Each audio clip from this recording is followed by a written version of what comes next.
This is a documentary about a crash that happened on the island of Sodor just a few weeks ago, and here's how it went. So there was a big meeting, and that meant a lot of the workmen had to get stuff ready for the visitors, like the controller of the mainland railway, Mr. Toyer. But they hadn't checked James well, and he broke down at Crosby. His trucks scattered across the main line. Gordon buckled up to the express. Soon after, it was about an hour. The guard blew his whistle. They headed off, not expecting a fake crash.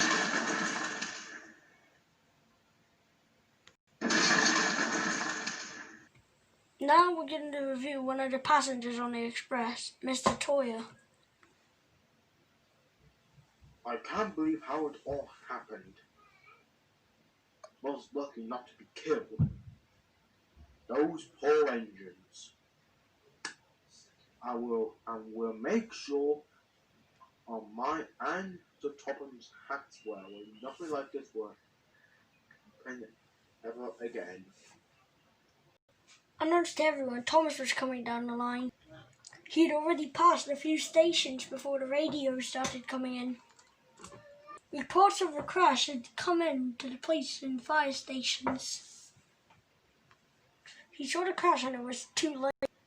He closed his eyes, realizing that the trucks that James had tipped onto his line were too close, and then he slowly started to topple over. This is a documentary about the worst crash that Sodor has had in over 20 years.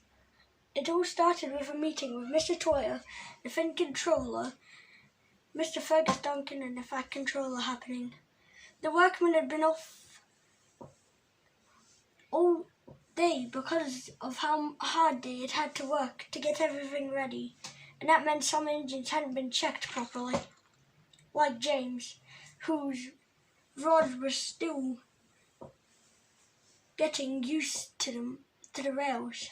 He had just got new wheels, and it was hard to move. He broke down up the line. He tried to pull harder, but it just ended up making him worse.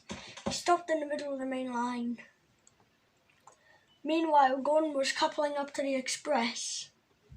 The guard blew the whistle. Soon the express was off and headed for Crosby. The first radio just came in, but Gordon was gone. Then he hit it.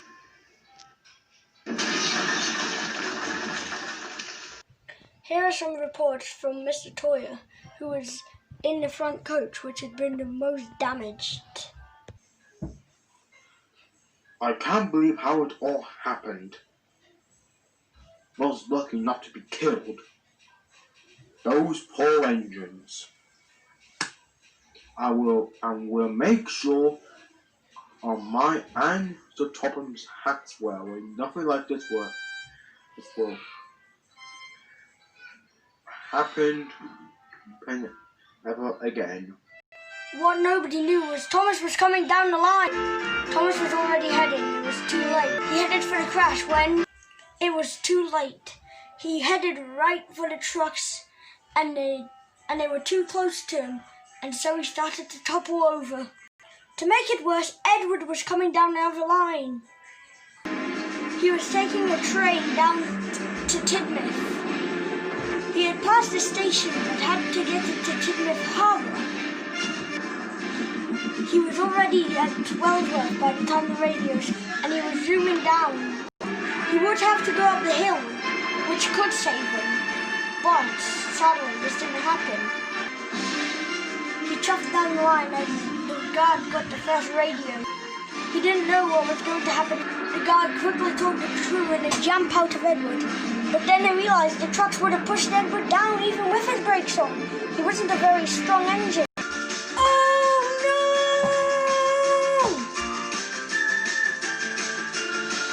Edward was now speeding down the line. There was no way he would stop in time before the crash. He saw it up ahead and braced for impact.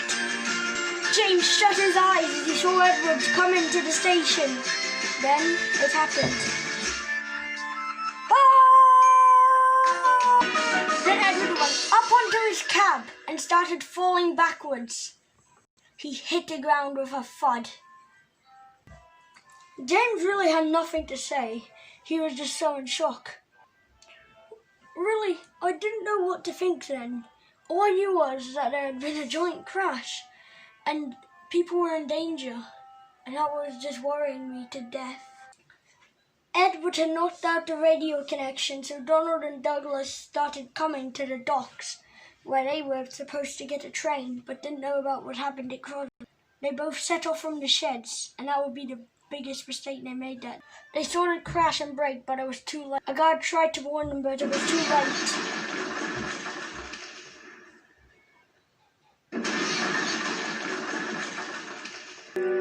Oh God, Dougie, no! It was only a few hours later. Mr. Percival had woke up and saw the crash, so he ran to get Mr. Toyer. He saw his coach. A brake van and a truck had flew into it. Luckily, he was in the back seat, so only got injured but not crushed, unlike the other passengers that were there. James was in a shoddy state. The force of Donald and Douglas had knocked him off the rails. Gordon's front bogey wheel was gone. He had never been in so much damage before.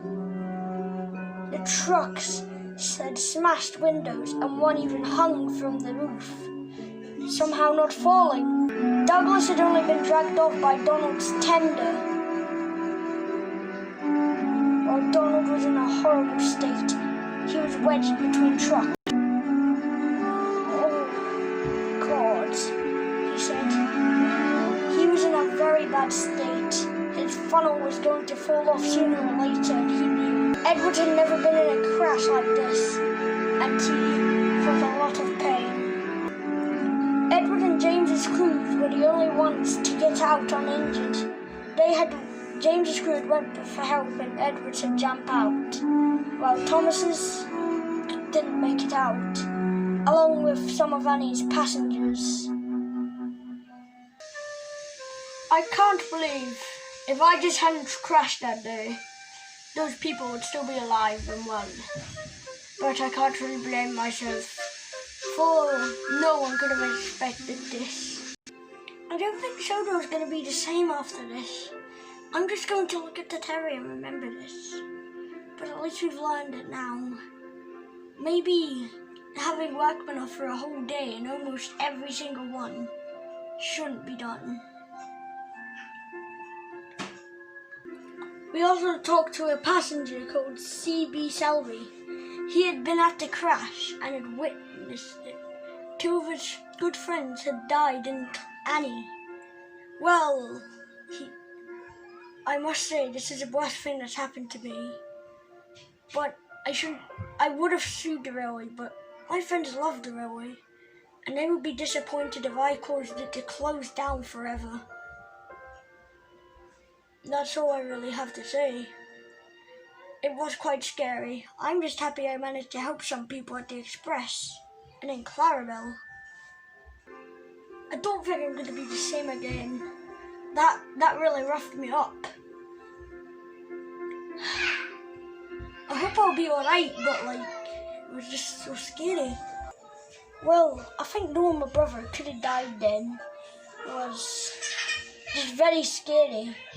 And I've not really got anything else to say. Also, what's going on over there? Kevin! Sorry, Victor! I can't believe a loss of life happened on our railway. But I'm sure we will all be fine. We might have to let some engines go, like Boko and Billy, since they're very expensive to run. But that's basically it. So I'm sad we might have to say goodbye to friends, but if it's for the safety of the railway, we must do it. Now, we talk to Mr. Fergus Duncan. Well, I didn't really want to dress like this, but I guess it's okay. So, I was with Mr. Toy in the coach. I was at the front, and I sustained back injuries. I'm okay now, though. The hospital was able to fix it quite easily. But I still can't believe this happened. I hope Frank, Mike, Rex and Bert will be okay with some more work, because those rails will need a lot, and I mean a lot of ballast. It was all destroyed almost in the crash. Now we interview the Fat Controller. Now, I know my railways had a very bad track history, but we will rebuild, and this will be a better railway for everyone, and we will put in more safety precautions in future.